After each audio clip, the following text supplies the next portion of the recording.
नमस्कार, मैं हूं आपके साथ नम्रता। फिल्म अच्छी है या खराब और ये कितनी अच्छी फिल्म है, इसकी जानकारी फैंस को रेटिंग से मिलती है। IMDb एक ऐसी ही वेबसाइट है जहां पर लोग फिल्म को रेटिंग देते हैं। द कश्मीर फाइल्स को दर्शकों से खूब प्यार मिल रहा है, जिसे देखकर हर कोई इमोशनल है। हालांकि आपको जानकर हैरानी होगी कि फिलहाल IMDb पर द कश्मीर फाइल्स की रेटिंग को लेकर लोगों में नाराजगी है। जो पहले 10 on 10 थी, अब यही रेटिंग नीचे गिरकर 8.3 हो गई है। इस बात से जहां पब्लिक हैरान और गुस्से में है, तो वहीं खुद डायरेक्टर विवेक अग्निहोत्री भी भड़क उठे हैं। अनुपम खेर की फिल्म द कश्मीर फाइल्स को केवल आम पब्लिक से ही नहीं बल्कि फिल्मी सितारों से भी तारीफ मिल रही है। अब IMDb पर गिरी रेटिंग ने फैंस और डायरेक्टर सबको परेशान कर दिया है। एक यूजर ने ट्विटर पर फिल्म के डायरेक्टर विवेक अग्निहोत्री को टैग करते हुए ये बात बताई। एक यूजर ने अपने ट्वीट में लिखा, फिल्म द कश्मीर फाइल्स के IMDb पेज पर लिखा है कि इस टाइटल पर हमारे रेटिंग मैकेनिज्म को इस साइट पर अनयूजुअल वोटिंग एक्टिविटी नजर आई है। हमारे रेटिंग सिस्टम की विश्वसनीयता को बरकरार रखने के लिए इसके साथ ऑल्टरनेट वोटिंग कैलकुलेशन अप्लाई की गई है। इस यूजर ने विवेक अग्निहोत्री को टैग करते हुए नाराजगी दिखाते हुए कहा है कि उन्होंने खुद ही फिल्म की रेटिंग गिरा दी। इस पोस्ट पर विवेक अग्निहोत्री ने नाराजगी जाहिर की और लिखा, यह असामान्य और अनैतिक है। ट्विटर पर इस पोस्ट पर लोगों ने भी जमकर रिएक्शंस दिए हैं। बता दें, भले ही द कश्मीर फाइल्स की IMDb रेटिंग्स कम हो गई हो, लेकिन बॉक्स ऑफिस पर फिल्म का दबदबा देखने को मिल रहा है। फिल्म ने 5 दिनों में ही 60 करोड़ से ज्यादा की कमाई कर ली है। फिल्म का कलेक्शन दिन पर दिन बढ़ता जा रहा है। फिल्म ने वो कमाल कर दिखाया है जो बड़े बड़े स्टार्स की फिल्में नहीं कर पाई। खैर, देखने वाली बात अब ये होगी कि आने वाले दिनों में ये फिल्म और क्या धमाल मचाती है। वैसे आपका इस खबर पर क्या कहना है? कमेंट करके अपनी राय हमें जरूर दें और बॉलीवुड से जुड़ी खबरों को जानने के लिए हमारे साथ बने रहें।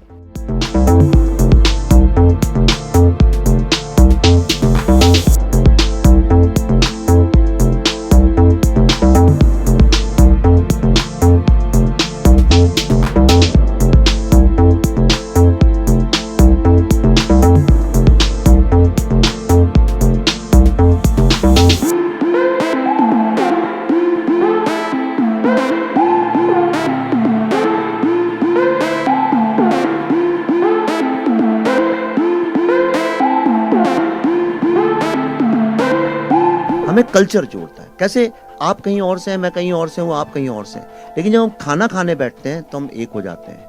हम जब खाना शेयर करते हैं या हम गाने गाते हैं साथ में, या कपड़ों को लेके, त्योहारों को लेके, म्यूजिक से, आर्ट से, कहानियों से, लिटरेचर से, ड्रामा से, फिल्मों से, हम क्यों OTT और फिल्मों का एक्सपीरियंस अलग है। फिल्म जब हम 300-400 लोग एक साथ बैठ के देखते हैं तो एक साथ हंसते हैं, एक साथ रोते हैं, एक साथ उठ के चले जाते हैं। तो ये कल्चर जो है वो इंसान को जोड़ता है।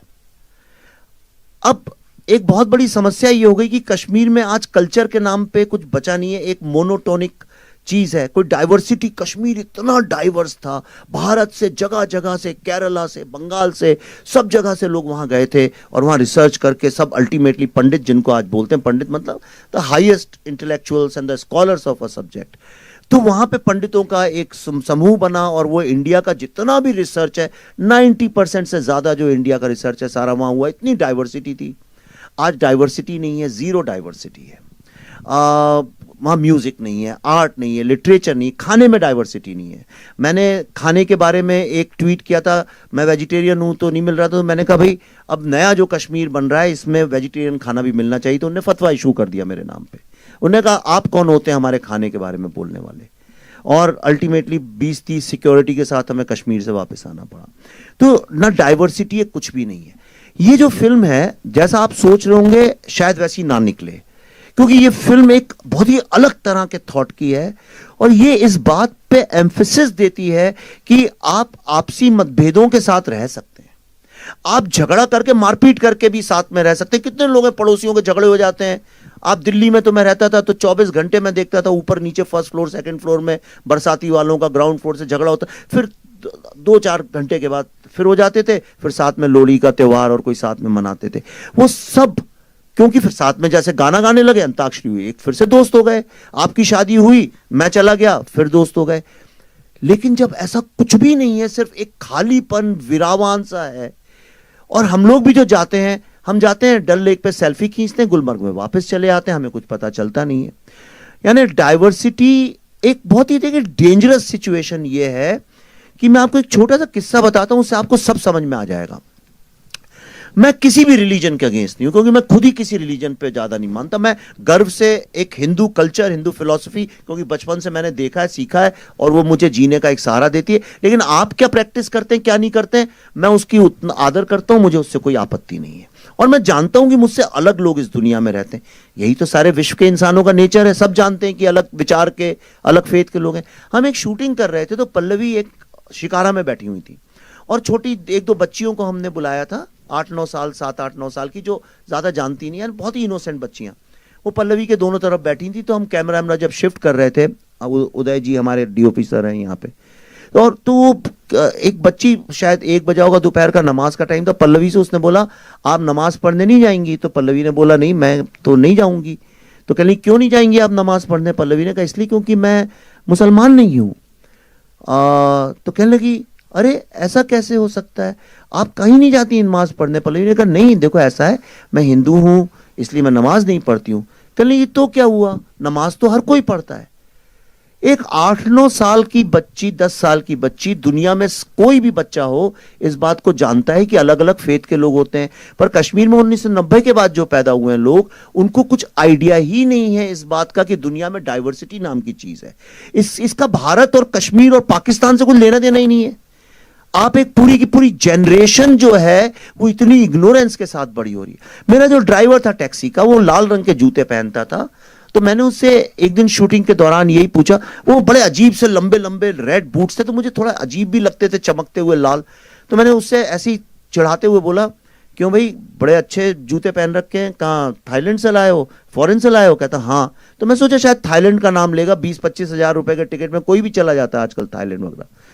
तो मैंने बोला थाईलैंड से? वो बोला नहीं, दिल्ली से। इंडिया भी नहीं बोला उसने, दिल्ली से।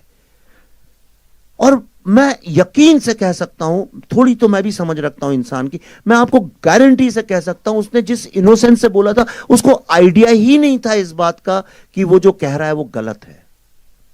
तो ये जो हमने क्रिएट कर दिया, ये फिल्म यही आपको बताएगी कि क्या होता है जब आप एक सोल को खत्म कर दें, कल्चर को, आर्ट, म्यूजिक, लिटरेचर, आर्किटेक्चर, इन सब चीजों को खत्म कर दें, तो वो किसका लॉस है? क्या वो कश्मीर का लॉस है? क्या वो हिंदू मुस्लिम का लॉस है? क्या वो भारत का लॉस है? या पूरी ह्यूमैनिटी का है? अगर कोई आज सिलिकॉन वैली को जाकर डिस्ट्रॉय कर दे, तो किसका लॉस है? वो आपका और हमारा भी तो लॉस है। लेकिन हम तब तक उसको अपना लॉस और डेंजर नहीं समझते जब तक वो गोरेगांव या बोरीवली तक आके वो खड़ा ना हो जाए आपके सामने, या दिल्ली में गुड़गांव या फरीदाबाद तक ना आ जाए। हमें तो किसी और का प्रॉब्लम है, देख लेंगे। पर ये फिल्म देखने के बाद अपने जीवन में मैं गारंटी करता हूं आप कभी ऐसा नहीं सोच पाएंगे। So be prepared before you see this.